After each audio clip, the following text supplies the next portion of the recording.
Hello students, this is Manoj Pandey and I welcome you back in our class. So students, we have already completed our first chapter of history and now we are going to start our civics chapter first. So as we all know, our first chapter is power sharing. Power sharing means शक्ति का बंटवारा. Power किस तरीके से अलग अलग organs में divide होना चाहिए वो हम इस चैप्टर में जानेंगे.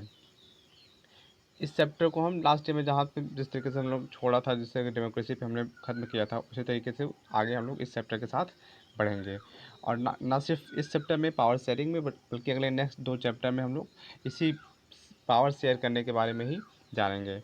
हम लोग को आइडिया होगा कि हमारे जो पावर्स होती हैं वो लेजिस्लेचर, एग्जीक्यूटिव और जुडिशरी में बटी होती हैं. डेमोक्रेसी में जो भी पावर्स होती हैं वो किसी एक ऑर्गन में नहीं होती है, स्टेट के किसी एक ऑर्गन में नहीं होती है, बल्कि अलग अलग जो भी ऑर्गन्स होते हैं उसमें डिवाइड होता है, जिस तरीके से हमारे लेजिस्लेचर, एग्जीक्यूटिव और जुडिशरी में बटी हुई है.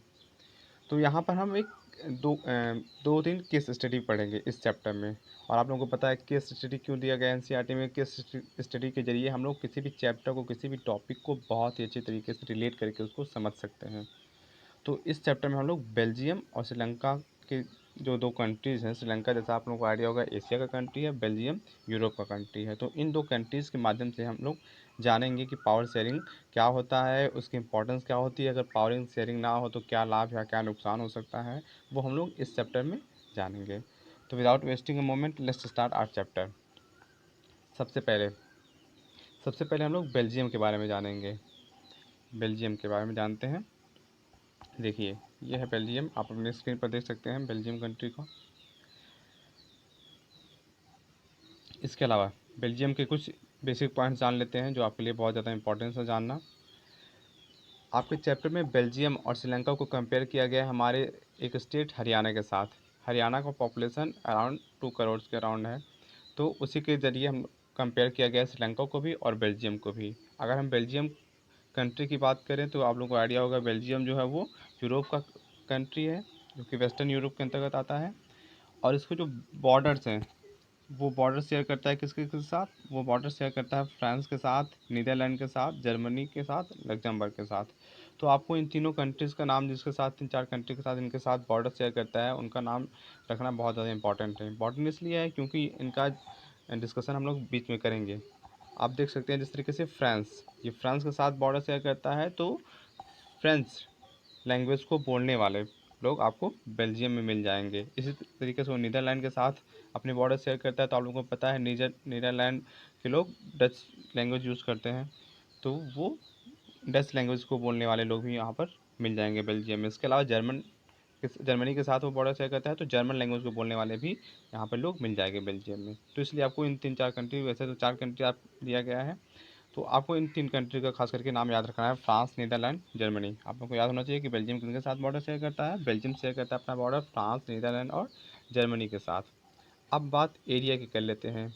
एरिया वाइज अगर हम कंपेयर करें, जैसा कि मैंने कहा कि आपके इस चैप्टर में बेल्जियम और श्रीलंका दोनों कंट्रीज़ को हरियाणा के साथ कंपेयर किया गया है. तो एरिया वाइज देखा जाए तो एरिया वाइज हरियाणा का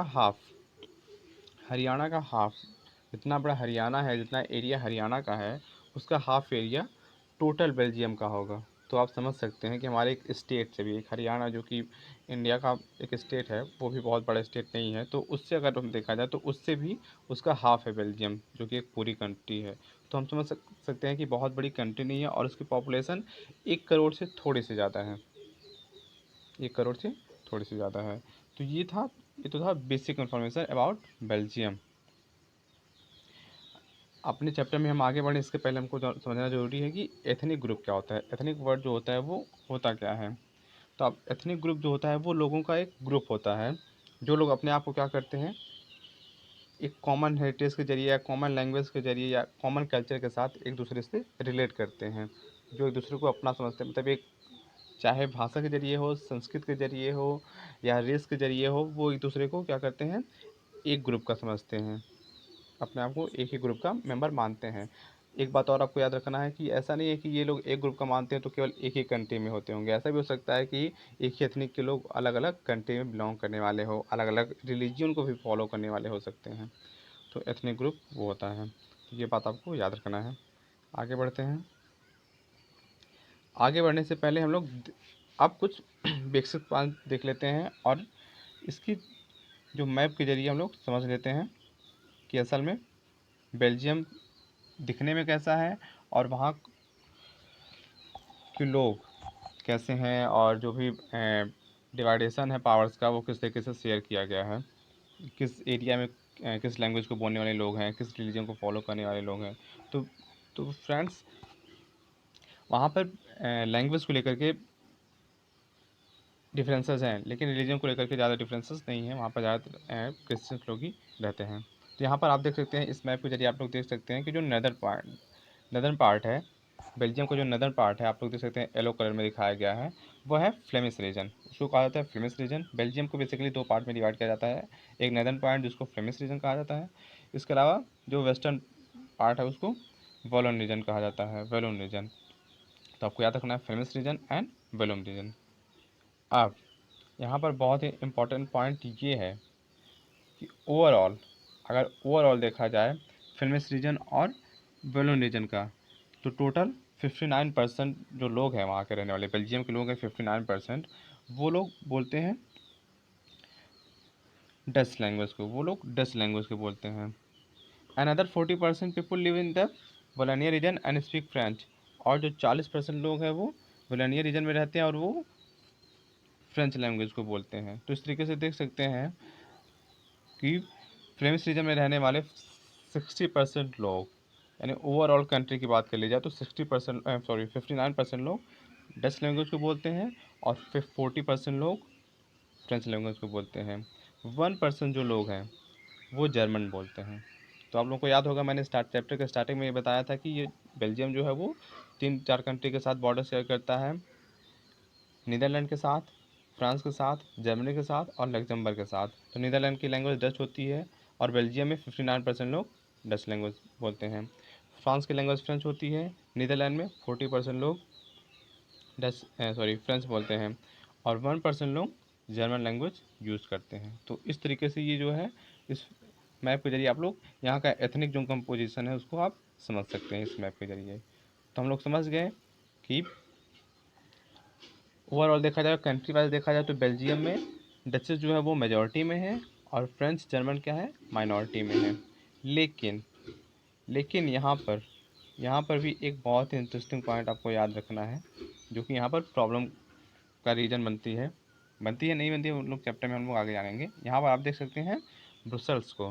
ब्रुसल्स आप लोगों को पता है बेल्जियम की कंट्री है ब्रुसल्स, और यूरोपीय यूनियन का भी जो हेडक्वार्टर है वो ब्रुसल्स में है प्रेजेंट टाइम में। तो ये बात आपको याद रखना है, ब्रुसल्स। लेकिन ये जो डेमोग्राफी है, ये जो एथनिक कॉम्पोजिशन है, वो ब्रुसल्स में आकर के कम्प्लीटली अपोजिट हो जाता है, चेंज हो जाता है। किस तरीके से चेंज हो जाता है, देखिए। In the capital city Brussels 80% people speak French while 20% are Dutch speaking. Brussels जो राजधानी है बेल्जियम का, वहाँ पर 80% लोग फ्रेंच बोलते हैं और 20% लोग डच स्पीकर्स हैं, डच बोलने वाले लोग हैं। तो यहाँ पर आप लोग देख सकते हैं जिस तरीके से कंट्री में मेजॉरिटी में है डच और माइनॉरिटी में है फ्रांस, लेकिन ब्रसल्स की बात की जाए, राजधानी की बात की जाए, तो मेजॉरिटी में है फ्रेंच और माइनॉरिटी में है डच, क्योंकि डच बोलने वाले 80% लोग हैं और फ्रेंच बोलने वाले केवल 20% लोग हैं, सॉरी डच लोग हैं 20%। तो इस तरीके से आप लोग देख सकते हैं कि यहाँ पर बिल्कुल अपोजिट हो जाता है। अब प्रॉब्लम क्या होती हैं, प्रॉब्लम जो होती है बेल्जियम में वो हम लोग देख सकते हैं। The minority French speaking community was relative rich and powerful. जो फ्रेंच स्पीकिंग लोग थे, जो कि नंबर्स में कम थे, लेस थे, वो लोग कंपेयर किया जाए नीदर डचेस के मुकाबले तो वो लोग ज़्यादा रिच थे और पावरफुल थे। This was resented by the Dutch-speaking community who got the benefit of economic development and educated much better. उसके बाद डच लैंग्वेज का भी नंबर आता है इनके बाद, फ्रेंच के बाद। अब अब इसका असर क्या हुआ, आप लोग देख सकते हैं इसका कंपोजिशन किस तरीके से है, मतलब कितना कॉम्प्लिकेटेड कॉम्पोजिशन है। तो आप लोग समझ सकते हैं कि जहाँ पर अलग अलग लैंग्वेज को बोलने वाले लोग हैं, अगर डिफरेंसेस है लोगों में, तो कहीं ना कहीं कुछ ना कुछ टकराव हो सकता है अगर आपस में पावर शेयर ठीक तरीके से ना किया जाए। आपस में अगर डिफरेंसेस होंगे किसी भी बात को लेकर के, तो अक्सर टकराव होते रहते हैं। तो इसका असर क्या हुआ डच स्पीकिंग लोगों में और फ्रेंच स्पीकिंग लोगों में 1950s और 1960s का जो एरा था, जो ये डिकेड था 1950s का और 60s का, उसमें काफ़ी सारे क्लैसेस हुए, टेंशन इन दोनों में बढ़ने लगे धीरे धीरे करके। अब हम देख सकते हैं ये था बेल्जियम का। बेल्जियम पर हम थोड़ी देर में वापस आएंगे। अभी तो ये तो जो हमने एथनिक कंपोजिशन को समझ लिया, तो एक बार फिर से रिवाइज कर लेते हैं कि बेल्जियम क्या है। बेल्जियम यूरोप का एक छोटा सा देश है, जो कि हरियाणा, अगर हम अपने स्टेट हरियाणा से कंपेयर करें तो उसका हाफ है। पॉपुलेशन वाइज देखा जाए तो 1 करोड़ से थोड़ी सी ज़्यादा, ओवर देन 1 करोड़ इसकी जो पॉपुलेशन है बेल्जियम का। बेल्जियम की राजधानी होती है ब्रसल्स। बेल्जियम बॉर्डर शेयर करता है 3 कंट्रीज़ के साथ, नीदरलैंड, फ्रांस एंड जर्मनी। और इन्हीं 3 कंट्रीज़ के लोग, मतलब जो लैंग्वेज है उसी को बोलने वाले लोग भी बेल्जियम में पाए जाते हैं, जो कि हैं जर्मन, फ्रेंच और डच स्पीकिंग पीपल। इसके अलावा आपको क्या याद रखना है, ओवरऑल जो कंट्री है बेल्जियम, उसको 2 पार्ट में डिवाइड किया जाता है। एक तो है फ्लेमिश रीजन। फ्लेमिश रीजन जो है वो नॉर्दर्न पार्ट है बेल्जियम का, और वहाँ पर डच स्पीकिंग पीपल जो है वो टोटल 59% है। सादर्न रीजन जो है उसको वेलोन के नाम से जाना जाता है। टोटल 40% के लोग फ्रेंच बोलते हैं। जो 1% लोग बचे वो जर्मन स्पीकिंग लोग हैं।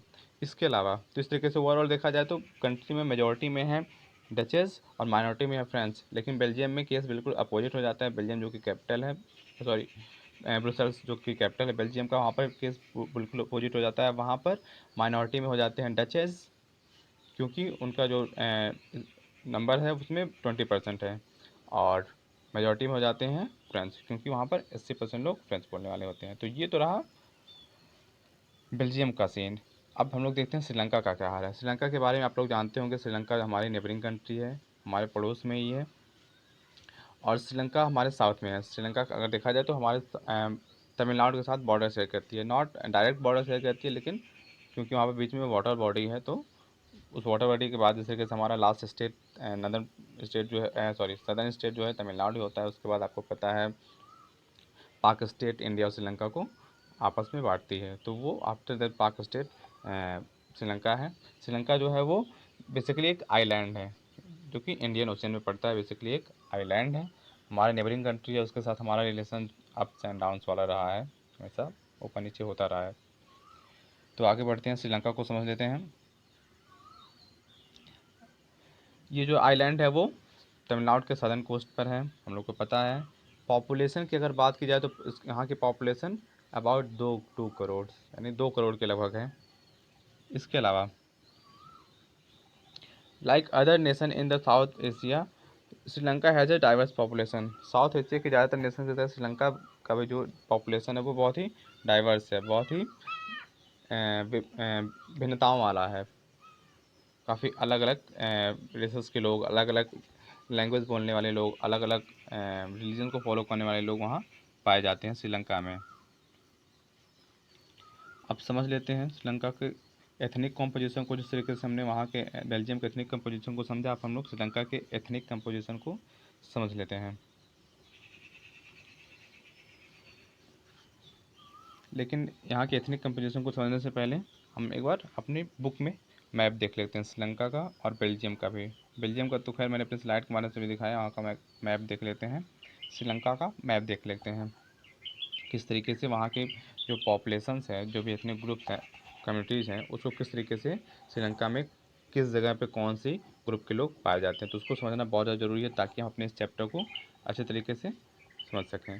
तो स्टूडेंट्स, आप लोग भी अगर आपके पास बुक्स अवेलेबल हो तो प्लीज़ बुक खोल लीजिए और मेरे साथ, अगर नहीं भी अवेलेबल है तो भी मैं आपको दिखा दे रहा हूँ, आप लोग समझ जाएंगे।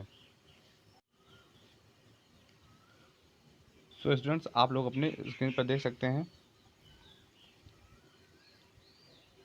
यहाँ पर आप देख सकते हैं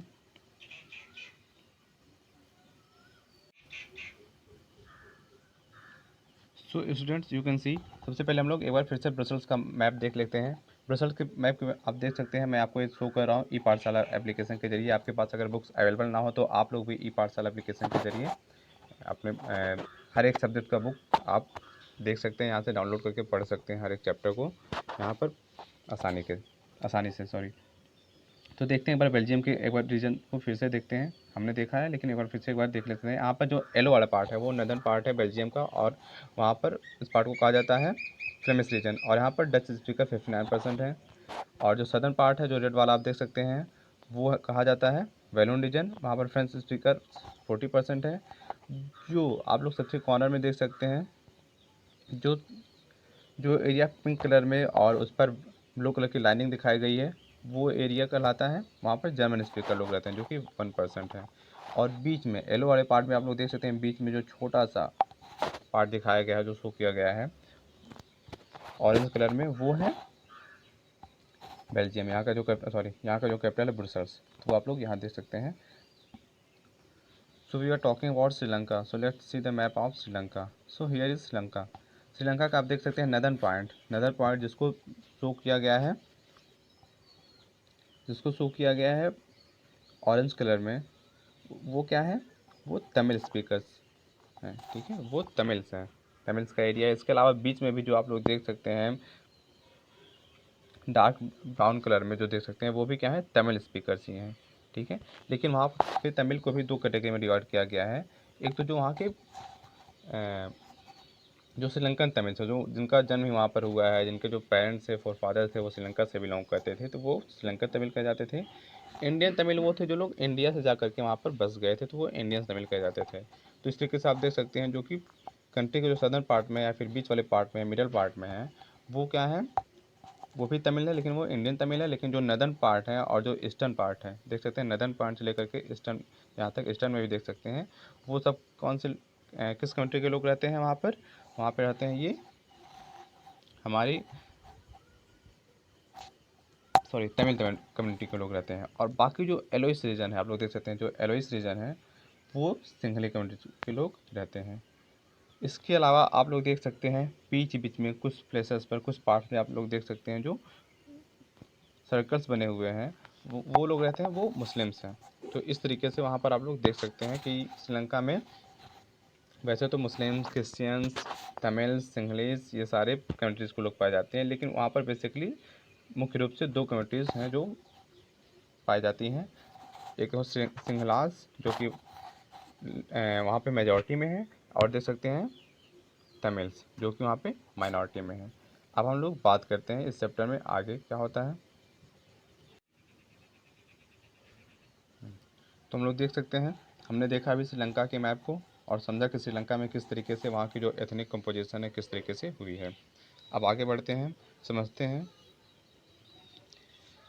यहाँ पर भी आप देख सकते हैं इस स्लाइड के जरिए आप लोग समझ सकते हैं कि तमिल स्पीकर्स जो है वहाँ पर टोटल 18% हैं, और सिंगला स्पीकर्स जो हैं वो 74% है। सिंगला स्पीकर अभी हमने अपने वीडियो में देखा जो कि एलोइस पार्ट था जो मैप में दिखाया गया था, वो सिंगला स्पीकर्स थे, और जो ब्राउन और एलोइस ऑरेंज कलर में शो किया गया था वो तमिलियंस थे। लेकिन तमिलियंस जिस तरीके से टोटल पॉपुलेशन तमिलियंस स्पीकर्स की थी 18% थे, तो उसको भी दो पार्ट में डिवाइड किया गया है, दो कैटेगरी में डिवाइड किया गया है। तो जो नेटिव तमिलियंस थे, जो श्रीलंकन तमिलियंस थे, उनका परसेंटेज जो है वो टोटल 30% है। इन 18% में से 30% जो है वो वहाँ के लोकल श्रीलंकन्स थे, नेटिव श्रीलंकन्स, और इंडियन तमिलियंस थे 5%। और ये 5% वहाँ पर श्रीलंका में कैसे पहुँच गए, इनको जब आप लोगों को पता होगा यहाँ इंडिया से कई सारी कंट्रीज में जो जब कॉलोनी हुआ करता था इंडिया इंग्लैंड का, तो उस वक्त इंडिया से यहाँ से लोगों को ले जा करके वहाँ पर लेबर के रूप में ले जा करके वहाँ पर काम करवाया जाता था। तो श्रीलंका में भी यहाँ से लोगों को ले जा करके वहाँ पर काम करवाया जाता था, तो वहाँ पे लोग बस गए। आपको पता होगा श्रीलंका इंडिया के बाद इंडिपेंडेंट हुआ था नेक्स्ट ईयर, जिस तरीके से इंडिया इंडिपेंडेंट हुआ था 1947 में, तो श्रीलंका इंडिपेंडेंट हुआ था 1948 में। तो वहाँ पर जो लोग जाकर के बस गए थे इंडियंस, वो इंडियन तमिलियंस के नाम से जाने जाते हैं, इंडियन तमिलियंस कहे जाते हैं। तो इस बात को आपको कंपोजिशन याद रखना है श्रीलंका का। तमिल स्पीकर जो है वो 80% है, जिनमें 13% जो है वो श्रीलंका तमिल्स है और 5% इंडियन तमिल्स हैं, 74% सिंगला स्पीकर्स हैं, आपको याद रखना है। अब वो तो रहा एथनिक वाइज। आप देखें रिलीजन की बात कर लिया जाए, अगर धर्म की बात की जाए, तो जो सिंगला स्पीकर्स हैं वो फॉलो करते थे बुद्धिस्ट लैंग्वेज को। जो श्रीलंका लैंग्वेज को बोलने वाले थे, सिंहलाज थे, सॉरी जो सिंहले लैंग्वेज को बोलने वाले थे, वो जो जिनका नंबर है पॉपुलेशन में 70% लोग थे, वो लोग फॉलो करते थे बुद्धिज्म को फॉलो करने वाले थे। जिस तरीके से आप लोग को पता होगा, जो मौर्य वंश का थर्ड किंग था अशोक द ग्रेट, उसने सेंड किया था अपने डॉटर्स को और अपने बेटे को भी सेंड किया था उसने श्रीलंका जैसे कंट्रीज़ में बुद्धिज्म को प्रचार करने के लिए। तो उन लोगों ने बुद्धिज्म को काफ़ी फैलाया था। आप लोग देख सकते हैं 74% वहाँ पर बुद्धिस्ट लोग थे। आप देख लेते हैं हिंदू जो तमिल स्पीकर्स थे, तो तमिल स्पीकर्स में हिंदू भी आते हैं, मुस्लिम भी। कुछ लोग तमिल जो बोलने वाले थे वो हिंदू भी थे और कुछ मुस्लिम भी थे। इसके अलावा 7% क्रिश्चियन भी थे। अभी तक आप लोगों के मन में क्वेश्चन होगा कि 74% अगर सिंगलाज हैं और 18% अगर ये हैं, तो बाकी के जो नंबर्स हैं वो किस कम्युनिटी के लोग हैं। तो आप लोग देख सकते हैं क्रिश्चियंस हैं 7% जो है वो क्रिश्चियन जो है वो तमिल भी बोलते हैं, सिंगलाज भी बोलते हैं। तो ये रहा वहाँ का रिलीजन के बेस पे किस तरीके से डिफरेंसेस हैं और किस तरीके से लैंग्वेज के बेस पे वहाँ पे डिफरेंसेस हैं, हमने दोनों जान लिया। अब यहाँ पर हम लोग समझेंगे कि किस तरीके से, अब हमने देख लिया कि दोनों कंट्रीज में, चाहे बेल्जियम को देखा जाए या फिर श्रीलंका में देखा जाए, तो दोनों जगह काफ़ी बहुत ज़्यादा डाइवर्सिटीज़ थी, काफ़ी सारी विभिन्नताएँ थी। वहाँ पर अलग अलग लैंग्वेज को बोलने वाले, अलग अलग रिलीजन को फॉलो करने वाले लोग रहते थे, अलग अलग एथनिक ग्रुप के लोग रहते थे। लेकिन किस तरीके से दोनों कंट्रीज़ ने इस सिचुएशन को हैंडल किया, किस तरीके से पावर शेयर किया, उसको हम लोग जानते हैं। तो हमने तो सबसे पहले देख लिया कि वहाँ का डिवाइडेशन कैसा था, कंपोजिशन कैसा था। अब हम लोग समझेंगे कि श्रीलंका ने इस सिचुएशन को किस तरीके से हैंडल किया। तो देख सकते हैं मेजोरिटेरियनिज्म इन श्रीलंका, मेजोरिटेरियनिज्म इन श्रीलंका। तो आप लोग देख सकते हैं मेजोरिटेरियनिज्म ये क्या होता है, मेजोरिटेरियन आप लोग वर्ड से ये बना है मेजोरिटेरियन। तो जिस तरीके से मेजोरिटेरियन का मतलब क्या होता है, जो बहुसंख्यक होते हैं, जो कि लार्ज नंबर में होते हैं, नंबर में जो ज़्यादा होते हैं, तो वो लोग क्या करने लगे, माइनॉरिटी को दबाने लगे। जो खुद खुद पावर में आ जाए, जो खुद सत्ता में आ जाए, तो वो होते हैं मेजोरिटेरियनिज्म। आगे देखते हैं किस तरीके से दिया गया है। Emerge as an independent country 1948, मैंने बताया 1948 में कंट्री इंडिपेंडेंट हुआ था। लेकिन जो सिंगला स्पीकर्स थे, तो आफ्टर दे गॉट इंडिपेंडेंट क्या हुआ, वहाँ पर सिंगला स्पीकर्स का क्या हो गया, गवर्नमेंट में कब्जा हो गया। कब्जा करना शायद दैट वर्ड नहीं होगा, लेकिन वहाँ पर जो सिंगला स्पीकर्स लोग थे वो ज़्यादा संख्या में वहाँ पर पहुँच गए। ठीक है, उनका डोमिनेंस ज़्यादा हो गया, सेंटर में गवर्नमेंट में उनका डोमिनेंस ज़्यादा हो गया। तो उन लोगों ने क्या करना शुरू कर दिया, उन लोगों ने मेजोरिटेरियनिज्म का जो फॉर्मूला था उसको अपनाना, अप्लाई करना शुरू कर दिया।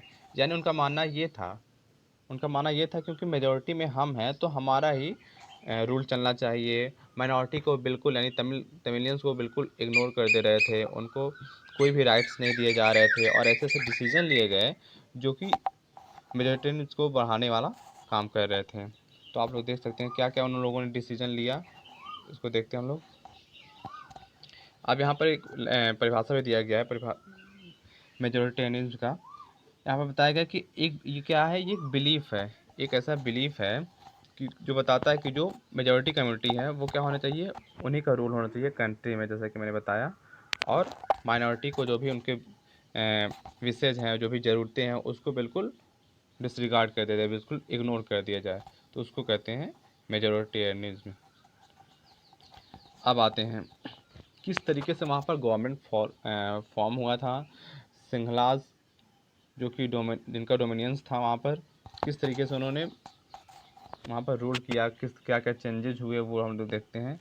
तो सबसे पहले ये जो मेजोरिटेरियनिज्म का जो कॉन्सेप्ट था उसको किस तरीके से अप्लाई किया गया, तो वो स्टेप बाय स्टेप उसको समझते हैं हम लोग इस स्लाइड के जरिए। तो आप लोग देख सकते हैं कि सबसे पहले जब 1948 में ये आज़ाद हुए, उसके बाद 1956 में एक एक्ट वहाँ पर पास किया गया और इस एक्ट के ज़रिए क्या कर दिया गया, सिंगला जो लैंग्वेज था उनका, सिंगला स्पीकर का जो लैंग्वेज था सिंगला, उसको वहाँ का ओनली, ठीक है, केवल एकमात्र ऑफिशियल लैंग्वेज बना दिया गया। तो आप लोग देख सकते हैं कि तमिलियंस को बिल्कुल इग्नोर कर दिया गया, तमिल लैंग्वेज को कोई इंपॉर्टेंस नहीं दी गई, केवल सिंगला को वहाँ का ऑफिशियल लैंग्वेज बना दिया गया। तो ये इंसिडेंट हुआ था 1956 में।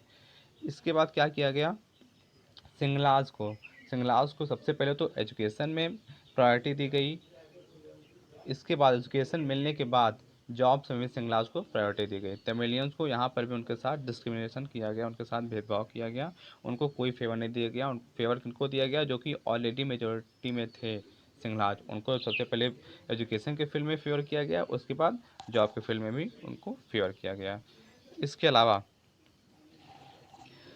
कॉन्स्टिट्यूशन में इस तरीके से रूल बनाया गया, वहाँ जब कॉन्स्टिट्यूशन फॉर्म हुआ तो वहाँ पे कॉन्स्टिट्यूशन में इस तरीके से रूल बनाया गया जो कि बुद्धिज़्म, आप लोगों को पता है बुद्धिज़्म कौन फॉलो करते थे? सिंगला स्पीकर्स बुद्धिज़्म को फॉलो करने वाले थे।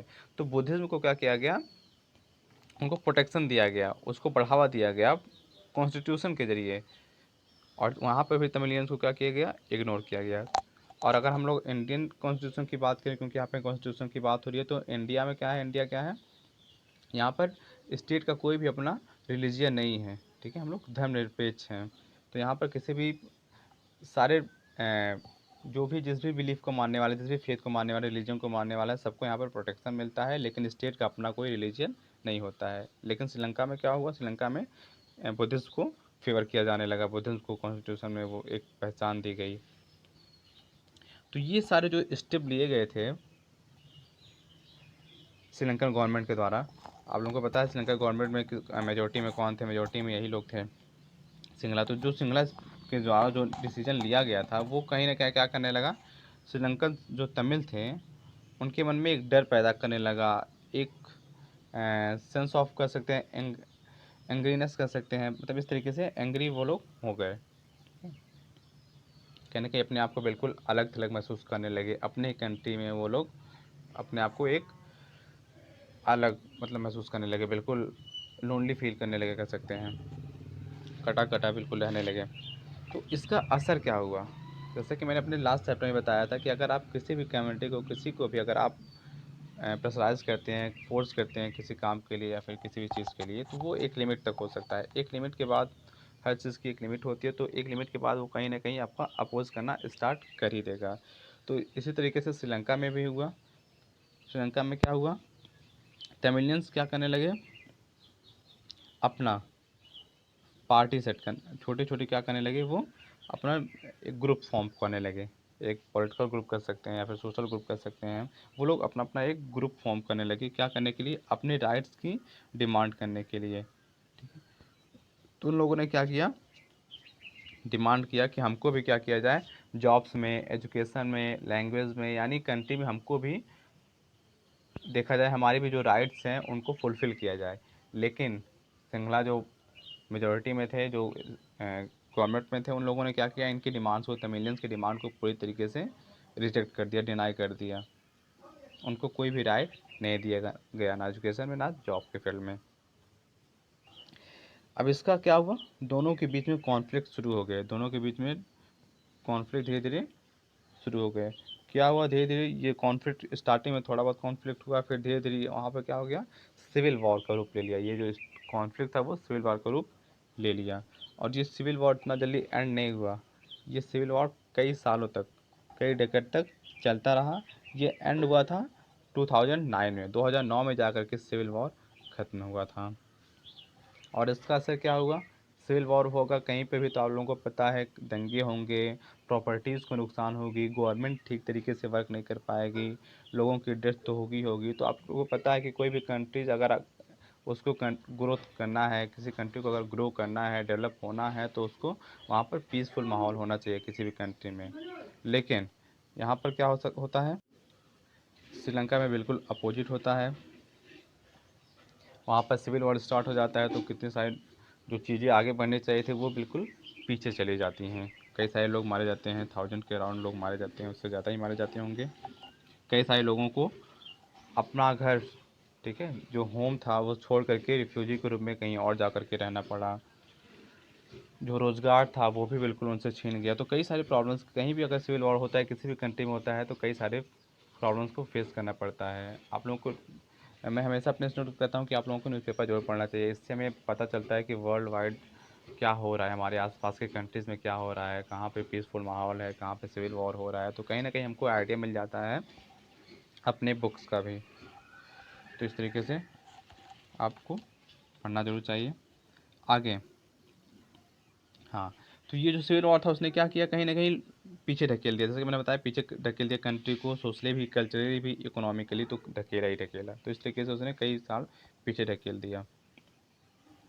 अब सिविल वॉर क्या होता है, सिविल वॉर जिसको हिंदी में गृहयुद्ध कहते हैं, ये होता है एक वायलेंट कॉन्फ्लिक्ट होता है। कॉन्फ्लिक्ट तो होता है लेकिन ये वायलेंट होता है, मतलब हिंसक होता है, ठीक है। Opposing group within a country that becomes too intense that it appear like a war. Civil war कैसे स्टार्ट होता है, सिविल वॉर में क्या होते हैं, कुछ ग्रुप्स होते हैं, कुछ ग्रुप्स के लोग होते हैं जो कि अपने कंट्री में, सिविल वॉर आप लोग जाते हैं गृह युद्ध, यानी घर का युद्ध, ऐसा युद्ध जो कि गृह युद्ध होता है, तो होता है कि हम अदर कंट्री के साथ, अदर स्टेट के साथ लड़ रहे हैं, लेकिन जब अपने ही घर में युद्ध होने लगे,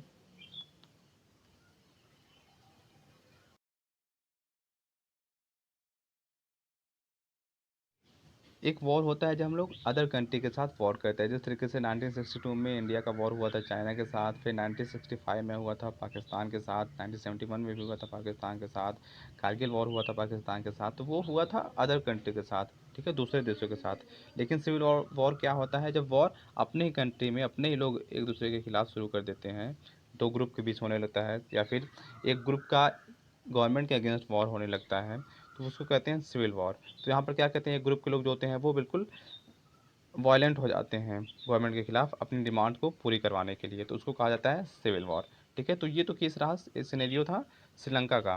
श्रीलंका में हमने देखा कि श्रीलंका में जो मेजोरिटी में थे सिंहलाज, वो क्या करने लगे, मेजोरिटेरियनिज्म का जो फॉर्मूला था उसको फॉलो करने लगे, ठीक है, वहाँ पर अपना शासन रूल करने लगे, ऐसे ऐसे रूल्स बनाए गए कॉन्स्टिट्यूशन के द्वारा जो तमिलियंस को, जो माइनॉरिटी में थे, उनको दबाने का काम किया। तो इसका रिजल्ट क्या हुआ, वहाँ पर सिविल वॉर स्टार्ट हो गया और जो कंट्री थी वो बैकवर्ड हो गई, सोशली भी, इकोनॉमिकली, चाहे सोशली, इकोनॉमिकली, कल्चरली, हर तरीके से क्या हो गई, पीछे चली गई। अब इस ये तो रहा सीन श्रीलंका का। अब हम लोग देखेंगे बेल्जियम में क्या हो रहा था उस समय। बेल्जियम में क्या किया गया, एकोमोडेशन की जो प्रोसेस था उसको अपनाया गया। बेल्जियम में अकोमोडेट किया गया कि सबको साथ लेके, किस तरीके से सबको साथ लेके चला जाए। बेल्जियम ने क्या किया, वहाँ के जो नेता थे उन्होंने एक एक अलग रास्ता अपनाया, एक डिफरेंट पाथ को अपनाया। उन्होंने क्या किया, सबकी जो सबकी पहचान थी, सब कल्चरली हो या फिर लैंग्वेज के रूप में हो, तो सबको क्या किया, एक्सेप्ट किया, ठीक है, सबको पहचान दिया कि हाँ आप लोग भी हमारे ही मेंबर्स हैं। जिस तरीके से इंडिया में हर एक को पहचान दिया जाता है, नो मैटर वो किस रीजन को फॉलो करने वाला है, किस लैंग्वेज को बोलने वाला है, सबको साथ लेके चला जाता है, तो कुछ वैसा ही बेल्जियम में किया गया। हालांकि इंडिया और बेल्जियम में भी बहुत ज़्यादा डिफरेंस है, क्या डिफरेंस हम लोग पढ़ते हैं आगे। लेकिन वहाँ के लोगों ने क्या किया, माइनॉरिटीज़ को दबाने का काम नहीं किया, बल्कि सबको साथ लेने का लेकर चलने का काम किया। किस तरीके से, बिटवीन 1970s एंड 1993, 1970 से लेकर के 1930 के बीच में 4 बार क्या किया गया, कॉन्स्टिट्यूशन को क्या किया गया, अमेंडमेंट किया गया, उसमें संशोधन किया गया, बदलाव किया गया, ताकि क्या हो, कंट्री में बिल्कुल पीसफुल, कंट्री पीसफुल रहे, बिल्कुल वहाँ पर वॉर ना हो, किसी भी तरीके से सिविल वॉर या फिर किसी भी तरीके का कॉन्फ्लिक्ट ना होने पाए वहाँ के लोगों के बीच में। तो 1970 से लेकर के 1993 के बीच में कितने अमेंडमेंट किए गए इसमें, कॉन्स्टिट्यूशन में टोटल 4 अमेंडमेंट किए गए। तो आपको याद रखना है 1970, 1970 से लेकर के 1993 के बीच में वहाँ के कॉन्स्टिट्यूशन में, यानी संविधान में 4 बार संशोधन किया गया, अमेंडमेंट किया गया। अब बेल्जियम के मॉडल को समझ लेते हैं कि बेल्जियम ने किस तरीके से वहाँ उसने काम करना शुरू किया। Number of Dutch and French speaker in minister shall be equal in the central government. सबसे पहले सेंट्रल जो गवर्नमेंट था, जो केंद्रीय सरकार था, वहाँ पर क्या कर दिया गया, मिनिस्टर के जो नंबर था, जो संख्या था, वो डचेस और फ्रेंच स्पीकर दोनों के मिनिस्टर की संख्या क्या कर दिया गया, इक्वल कर दिया गया, बराबर कर दिया गया, कि ये दोनों के जो मंत्री होंगे वो बराबर बराबर होंगे सेंट्रल गवर्नमेंट में, केंद्र सरकार में। इसके अलावा प्रोविंसेस जो थी, जो स्टेट थी बेल्जियम की, उनको क्या दिया गया, उनको स्वतंत्रता दी गई, ज़्यादातर राइट दिए गए कि वहाँ पर वो सेंट्रल गवर्नमेंट के वो सबऑर्डिनेट नहीं होंगे, वो लोग फ्री होकर के डिसीजन ले सकते हैं, काम कर सकते हैं। इसके अलावा कुछ स्पेशल लॉ बनाए गए क्या करने के लिए, मेजॉरिटी मेंबर्स को मतलब सजेशन देने के लिए कि कि अगर किसी भी तरीके के सजेशन की ज़रूरत हो, ताकि किसी भी तरीके से कोई भेदभाव ना होने पाए, कोई भी जो ग्रुप हो वो बिल्कुल आगे से ना जाए, कोई अपोज ना करना शुरू कर दे, रिवोल्ट ना शुरू कर दे, बेसिकली कर सकते हैं। तो इसके लिए क्या किए गए, कुछ लॉ बनाए गए, कुछ रूल्स बनाए गए, ठीक है। तो हर एक लिंग्विस्टिक ग्रुप को ध्यान में रखते हुए, चाहे डचेज हो, चाहे फ्रेंच हो, चाहे जर्मन स्पीकर्स हों, तो सबको ध्यान में रखते हुए ऐसे लॉज बनाए गए। इसके अलावा ब्रुसल्स के पास क्या था, एक अलग गवर्नमेंट बनाई गई। ब्रुसल्स में जो कि कैपिटल था, वहाँ पर एक अलग गवर्नमेंट बनाई गई, जिसमें क्या किया गया, बोथ कम्युनिटी को क्या किया गया, इक्वल रिप्रेजेंटेशन दिया गया, ठीक है। उसमें इक्वल रिप्रेजेंटेशन दिया गया। तो इस तरीके से आप समझ सकते हैं कि सेंटर में जो गवर्नमेंट बनाई गई, सेंट्रल गवर्नमेंट जो बनाई गई, उसमें क्या किया गया, इक्वल मिनिस्टर दोनों ग्रुप्स को रखा गया। इसके अलावा जो ब्रसल्स थे, ब्रसल्स में भी क्या किया गया, एक सेपरेट गवर्नमेंट फॉर्म किया गया, जहाँ पर दोनों कम्युनिटी के मेंबर्स को रिप्रेजेंटेशन दिया गया इक्वली, ठीक है, बराबर उनको स्थान दिया गया। इसके अलावा जो स्टेट्स होते थे, स्टेट में भी सब ज़्यादा अधिकार दिए गए, स्टेट्स को भी राइट दिए गए कि आप अपने लिए रूल्स बना सकते हैं। तो इस तरीके से देख सकते हैं कि 3 तरीके से वहाँ पर गवर्नमेंट फॉर्म हुई थी। एक तो सेंट्रल गवर्नमेंट हुई थी, स्टेट गवर्नमेंट थी, इसके अलावा ब्रसल्स में एक सेपरेट गवर्नमेंट थी। तो याद रखना है आपको। इसके अलावा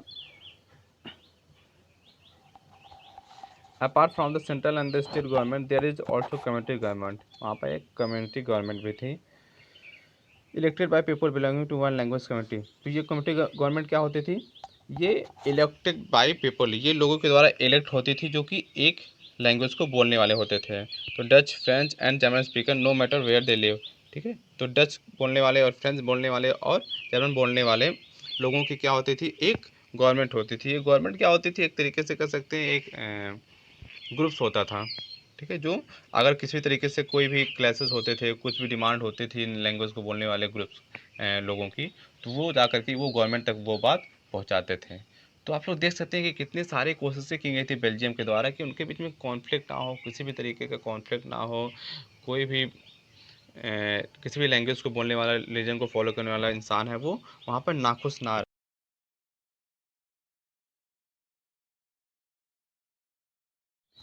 तो ये जो कल्चरल गवर्नमेंट होती थी, ये जो कल्चरल गवर्नमेंट थी, उसके पास राइट था कि वो कल्चर से रिलेटेड या फिर एजुकेशन से रिलेटेड या लैंग्वेज से रिलेटेड अगर कोई इशू होता है तो उसके लिए क्या कर सकती है, रूल्स बना सकती है, या फिर सेंट्रल गवर्नमेंट को बोल सकती है कि वो रूल बनाए उनके लिए, ठीक है, ताकि कोई प्रॉब्लम आगे चल के क्रिएट ना हो। तो बेल्जियम मॉडल जो है वो कॉम्प्लेक्स तो ज़रूर है, ठीक है। बेल्जियम मॉडल जो है वो देखने में कॉम्प्लेक्स लग सकता है, वहाँ के लोगों को भी कॉम्प्लेक्स लगता था, लेकिन इनका पर्पस जो था वो पर्पस था वहाँ पर सिविल वॉर ना हो, किसी भी तरीके से कॉन्फ्लिक्ट ना होने पाए, वहाँ के जो डच स्पीकर्स थे और फ्रेंच स्पीकर्स थे उनके बीच में ना होने पाए। तो इस तरीके से पीस के लिए उन्होंने इस तरीके का रूल बनाया, और वहाँ पर पीस को ध्यान में रखते हुए ही बाद में क्या किया गया, यूरोपीय यूनियन का जो हेडक्वार्टर है वो ब्रुसल्स को बनाया गया।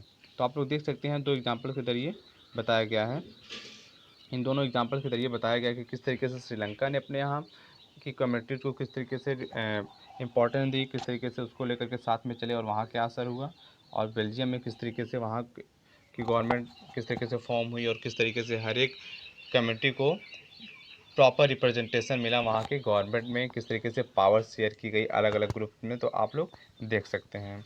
इसके अलावा आपके बुक में एक बहुत ही मज़ेदार फोटोग्राफ है जो मैं आप लोगों को दिखाना चाहूँगा बेल्जियम का, कि वहाँ पर किस तरीके से दोनों लैंग्वेज को इक्वल इम्पोर्टेंस मिली। तो आप देख सकते हैं यहाँ पर आपके बुक में आपको एक पिक्चर मिल जाएगी। यहाँ पर दिखाया गया है कि किस तरीके से एक स्ट्रीट एड्रेस को किस तरीके से दो अलग अलग लैंग्वेज में, डच में और फ्रेंच दोनों लैंग्वेज में, किस तरीके से एक स्ट्रीट को जो एड्रेस है वो किस तरीके से लिखा गया है। तो यहाँ पर आप स्टेट जो एड्रेस है उसमें भी आप ये जो प्लेस का नेम है और डायरेक्शन जो है उसमें भी आप देख सकते हैं कि किस तरीके से इक्वल रिप्रेजेंटेशन मिला है दोनों लैंग्वेज को। तो इस तरीके के जो रूल्स है उसको बनाए वहाँ की गवर्नमेंट ने, बेल्जियम की गवर्नमेंट ने। तो स्टूडेंट्स आज की क्लास को हम यहीं पर एंड करेंगे। बाकी के जो पोर्शन बचे हुए आपके इस चैप्टर के वो पोर्शन हम अपने नेक्स्ट क्लास में फिनिश कर देंगे। तो इस तरीके से हमारा फर्स्ट चैप्टर पॉलिटी का ख़त्म हो जाएगा। पॉलिटी के बाद हम लोग जियोग्राफी और फिर इकोनॉमिक्स भी स्टार्ट करेंगे। तो इस तरीके से हम लोग 1 बाय 1 चैप्टर करके आगे बढ़ते चलेंगे। ताकि हमारे जो एसएसटी के चारों पोर्शंस हैं, चाहे हिस्ट्री हो गया, ज्योग्राफी हो गया, इकोनॉमिक्स हो गया या फिर पॉलिटी सिविक्स हो गया, तो कोई भी पोर्शन इसमें पीछे ना रह जाए, कोई छूट ना जाए। तो इस तरीके से हमने हिस्ट्री कंप्लीट कर चुके हैं हम लोग पहले ही। आज हमने पॉलिटी स्टार्ट कर दिया है। पॉलिटी भी नेक्स्ट क्लास में फर्स्ट चैप्टर खत्म हो जाएगा, फिर हम लोग जियोग्राफी पढ़ेंगे और फिर इकोनॉमिक्स पढ़ेंगे। तो इसी के साथ अपने क्लास को एंड करते हैं। आपको अगर इससे कोई भी टॉपिक से रिलेटेड कोई भी इशू हो तो आप लोग मुझसे कांटेक्ट कर सकते हैं। Thank you so much.